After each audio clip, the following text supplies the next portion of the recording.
Dasturimizni ijtimoiy tarmoqlarda muhokamalarga sabab bo'layotgan mavzu bilan davom ettiramiz.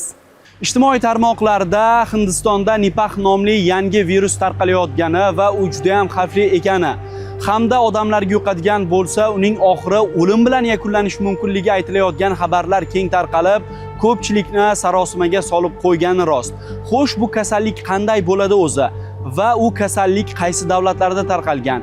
Ushbu savollarga mutaxassisdan javob olamiz. Nipah virusi bu avvaldan fanga ma'lum bo'lgan viruslardan biri hisoblanadi va o'tgan asrning oxirlarida ushbu virus bilan kasallangan odamlar qayd etilgan. Nipah virusi asosan Osiyo mamlakatlarida, bunda ham ko'proq Hindiston, Nepal, Singapur, Bangladesh kabi mamlakatlarda ko'plab qayd etilgan va u yerlarda ushbu Nipah virusi bilan kasallanish endemik hisoblanadi. Ya'ni har yili ma'lum miqdorda odamlar orasida qayd etib turiladi. Xo'sh, bu kasallik qanday yuqadi o'zi? Ushbu virusni demak tashuvchilari asosan ko'rshapalaklar ekanligi aniqlangan. Ko'rshapalaklardan ham mevaxo'r turi va ularni bog'lardagi shu mevalarga kelib ularni istismol qilishini natijasi ularni so'laklarini tekkan yoki ularda biologik ajratmalar tekkan shu ajratmalar bilan ifloslangan mevalarni keyinchalik tozalanmasdan yoki yaxshi zararlantirmasdan turib iste'mol qilish oqibatida ushbu kasalliklar odamlarda yuzaga keladi.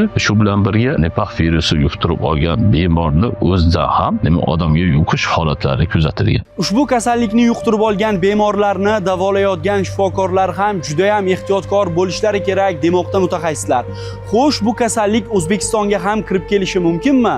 Bizni mamlakatda ushbu kasallikni qayd etilish ehtimoli juda ham past, sababi bizda aynan o'sha yuqori tarqatuvchi manba hisoblangan ko'rshapalaklar oilasiga mansub demak jonzotlar yo'q. Biologik ajratmalar bilan ifloslangan mevalarni bizning mamlakatga kirib kelishida albatta ularda shu kabi mevalarda sertifikatlari mavjudligi, ularni kirib kelgandan keyin bizda fitosanitariya tekshiruvlari o'tkazilishi bu kasallikni kirib kelish xavfini kamaytiradi. Sanitariya epidemiologiya qo'mitasi bergan rasmiy munosabatida hozirgi kunda ushbu kasallik yurtimizda aniqlanmagani, agarda aniqlangan taqdirda barcha kerakli sharoitlar mavjudligini aytib o'tilgan.